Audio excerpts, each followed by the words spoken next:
Do you know that a foreign company generated revenues of 2483 crore rupees? Yes, 2483 crore rupees out of a single patent right here in Bharat. Do you know a foreign potato chips company tried to seek damages from Bharatiya farmers to the tune of about 1 crore each because farmers sold surplus potatoes to some other company without permission?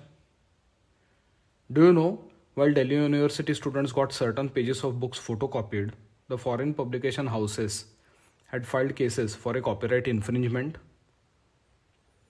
Do you know that while a cancer medicine costing about rupees 2,81,000 was being manufactured for 8,800 rupees in Bharat, the CEO of Bayer said, "We did not develop this medicine for Indians. We developed it for Western patients who can afford it." Shocked?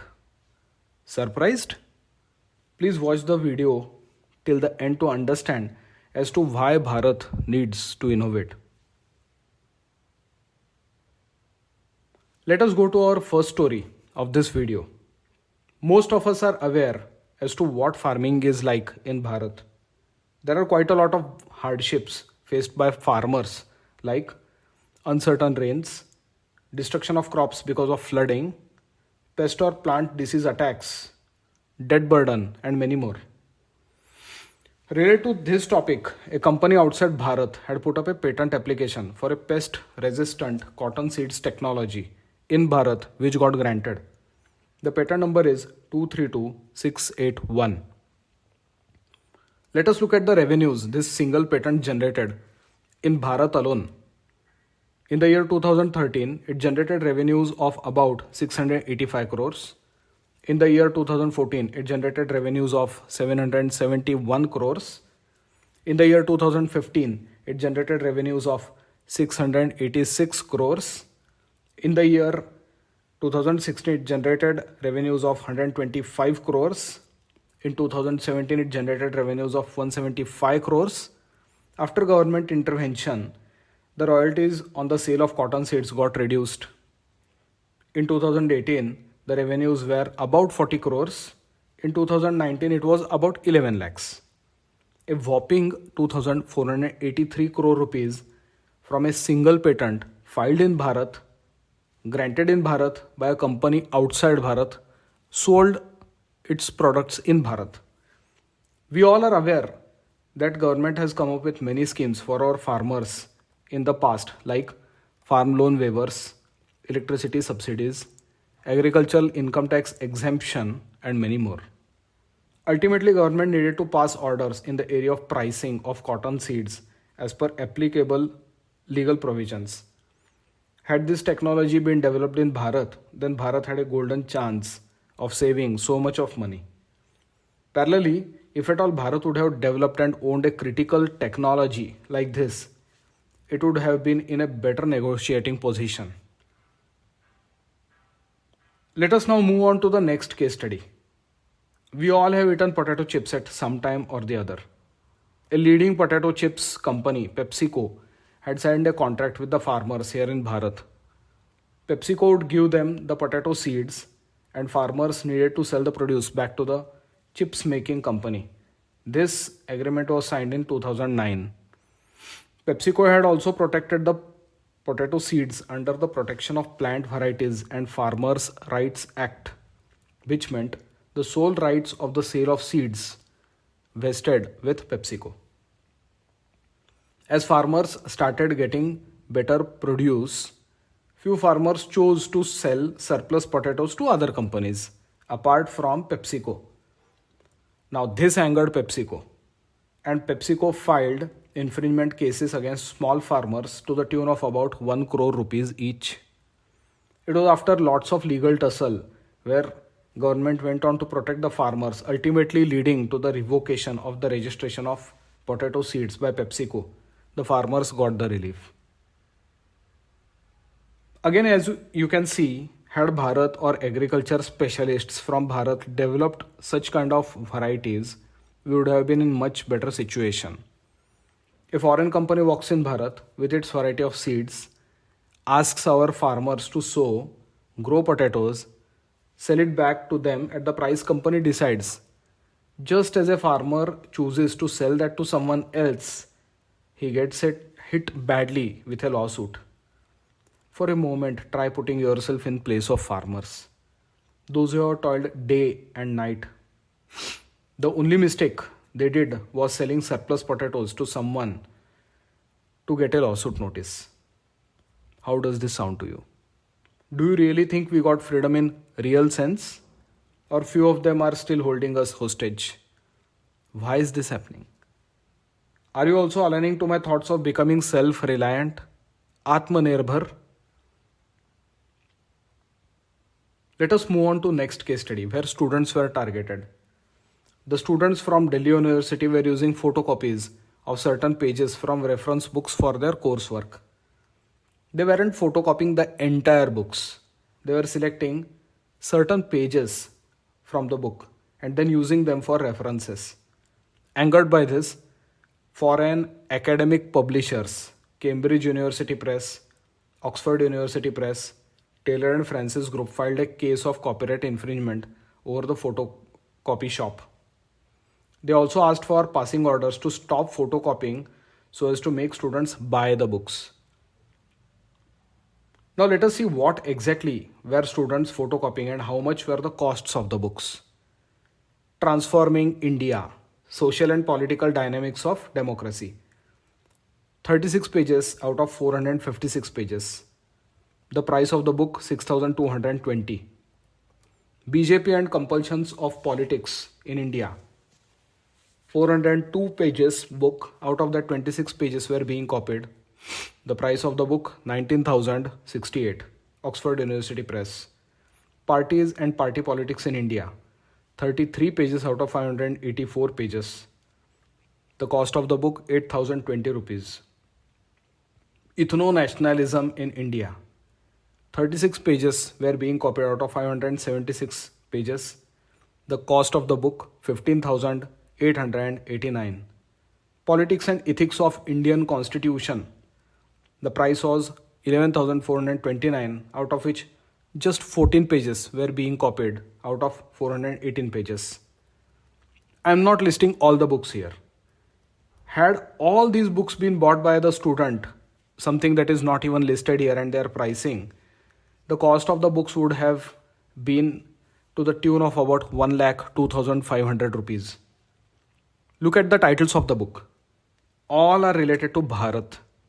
Look at who wanted the students to buy entire books for the study. So-called academic foreign publishers outside Bharat. In other words, foreign publishers publish books about Bharat, sell them at the price generally unaffordable to the students of Bharat.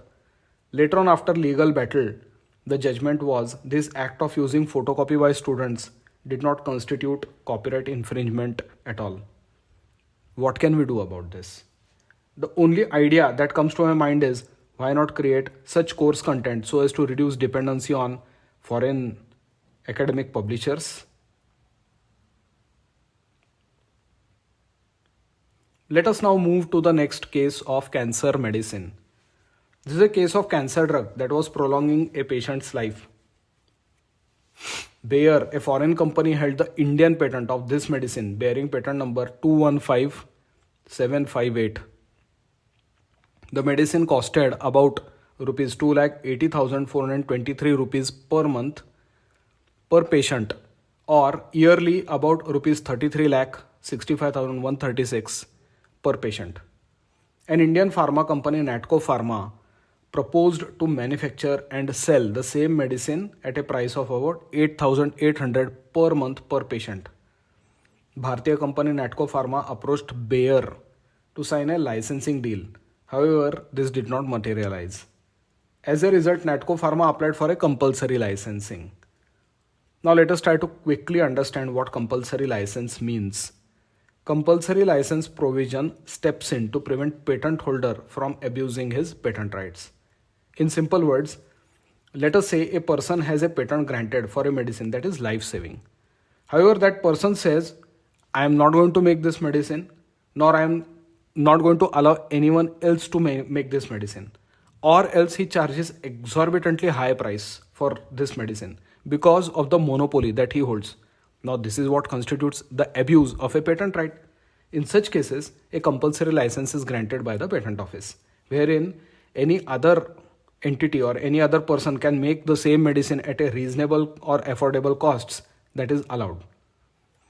In India, there were about estimated 20,000 liver cancer patients and about 8,900 kidney cancer patients while this case was going on, right? And they were eligible for this medicine. However, during the year 2008, surprisingly, not a single bottle of medicine was sold. In 2009, about just 200 more bottles of medicine was sold. If the medicine is priced around 33 lakhs a year, how can one afford such costs in Bharat? Bayer argued that it is not charging money for only manufacturing, wherein other companies only copy the medicine formula. It was also trying to recover the costs of its failed experiments while it developed and invented this medicine. Also, the money was being deployed in future innovations and to come up with new medicines that would benefit the society in a larger way. However, the other argument was no doubt this medicine was life extending. It was not a luxury item. The patent was filed worldwide, and Bayer had made quite a lot of sales around the world by selling this medicine. It wasn't the case that company did not recover the development cost at all. The patent was filed in Bharat in the year 2000. Till 2009, not a single bottle of medicine was launched in Bharatiya markets. The price of about 2,81,000 for 1 month for one patient for a lowest paid government worker would require him to work for at least 3.5 years. Imagine working for 3.5 years, giving up the entire salary for just 1 month of medicine. Such a high price of medicine would certainly push a large section of people in poverty. A compulsory license was granted in this case. After the grant of the compulsory license, Bayer Chief Executive Officer called the grant of the compulsory license as essential theft. He went on to say, "We did not develop this medicine for Indians. We developed it for Western patients who can afford it." Is innovation only the solution? Or protecting innovation is also important?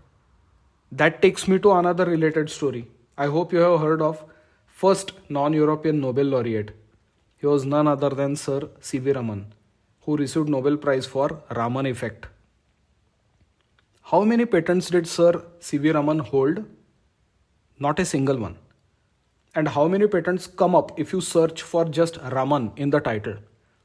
There are about 10,400 granted plus pending application patents based on Raman as the title. There was an ample chance to patent the implements of Raman effect. Those systems and processes which work on the principle of Raman effect are patentable. They are still being filed even today. The recent one is titled as Method and Device Assembly for Predicting a Parameter in a Bioprocess based on Raman Spectroscopy and Method and Device Assembly for Controlling a Bioprocess. Do you know which country citizens hold maximum number of patents on Raman effect? China. We all know what happened with turmeric. A patent was filed to extract a compound that was antiseptic. This was invalidated on the grounds of invention not being novel. Same was the case with neem oil as fungicide. Same with basmati rice. Same with ashwagandha recently. Do you know how many patents exist if you search yoga in the title? About 2008 patents plus pending applications. Which country leads in filing patents on yoga? China. Do you know there are about 219 trademarks and 14 designs which show up when you search for chess on European Intellectual Property Office? And which country did yoga and chess originate from? Who are at the forefront in filing for IP rights? What are the learnings out of these examples? These are the only questions. At personal level, if you attempt to innovate, you would need to carry out trials. Out of several trials, you need to shortlist the ones which are promising. Out of those selected, Few of them may result in patent grants, and out of those few granted patents, a subset of them would become a commercial success in the market. At a larger level, Bharat's experience with science and technology has not been very easy. We all are aware of the sanctions which surfaced up after Bharat conducted successful nuclear tests. We are also well versed with what happened with Nambi Narayanan. And when Bharat went on to develop its own COVID vaccine, we know how the raw material supply chains were squeezed. In the first instance, you may say IP rights are unjustified, or you may say IP laws must be eradicated. Drawing a parallel analogy, it is like saying nuclear weapons must be eradicated. But you know, when a small girl asked the same question to our scientist turned former president, Dr. APJ Abdul Kalam, what did he say? The girl asked, "Does producing nuclear weapons bring peace and security to us?" Dr. Kalam answered, "It is essential to remember that two of the India's neighboring countries are armed with nuclear weapons. In such a situation, national security coupled with economic development is essential for maintaining peace. Strength respects strength." Hence, we would need to develop strength in the form of intellectual property to gain respect. Else, accept the words of Bayer CEO, we developed this medicine not for Indians, but for Western people who can afford it. Let us see what our constitution says. Article 51A, H, Fundamental Duties. It shall be the duty of every citizen of India to develop scientific temper, humanism, and the spirit of inquiry and reform. What can we do and how? The answer lies in what Swami Vivekananda said. Give me 100 Nachiketa and I will change the world. Who was Nachiketa? Why did Swamiji say that? Nachiketa's story goes back in Kathopanishad, where Nachiketa meets god of death Yama and asks him for knowledge about death. Yama lures him. I will make you the king of the earth. I will give you the life on the earth in the number of years you wish to live. I will give you all material pleasures. However, do not ask me this question again. Nachiketa said, what is the use? Ultimately, this would end as I die. As Nachiketa rejects the fancy proposal, Yama submits to Nachiketa to share the knowledge that Nachiketa wanted. Nachiketa represents that kind of a young man who will not fall prey to easy gratification. They are not after material pleasures. Such kind of people are after only creating knowledge by taking intellectual efforts. We need such Nachiketas today, who will not think about how much salaries are offered by companies during placements, like they are declared in newspapers these days. We need those Nachiketas who would have an unquenchable thirst for the knowledge, unquenchable thirst for the unknown, and who will innovate. Unless and until we Bharatiya innovate, we will need to keep paying heavy price for foreign innovation. Swami Vivekananda was very foresighted. It was because of his vision and inspiration that Indian Institute of Science was set up. Can we pay a tribute on Swami Vivekananda Jayanti? Can we hold talks showcasing our research work, our patent filings, a self-introspection, a goal setting as how we can take Bharat on number 1 rank in Global Innovation Index? Can we commemorate the birthdays of Sir C.V. Raman, Srinivas Ramanujan, Dr. Babasaheb Ambedkar, who gave us the constitution, by paying tributes and set our goals for next year with an intent to progress in the area of science and technology? It is ultimately up to us to develop our own solutions, develop critical technology, assert claims, protect them, so that next time if someone tightens the price on medicines, we would be able to tighten our pricing on the technology we hold. Innovation and self-reliance is way forward. Let us forget our personal differences, come together, because brilliance is best when we work together. This is not the time to discuss our personal beliefs, faith, or ideology. Science above politics is the only way to prosper. Law of the jungle says, survival of the fittest. In this world, I wish to say, it is the survival of the monopolist. There are two ways to react after watching this video.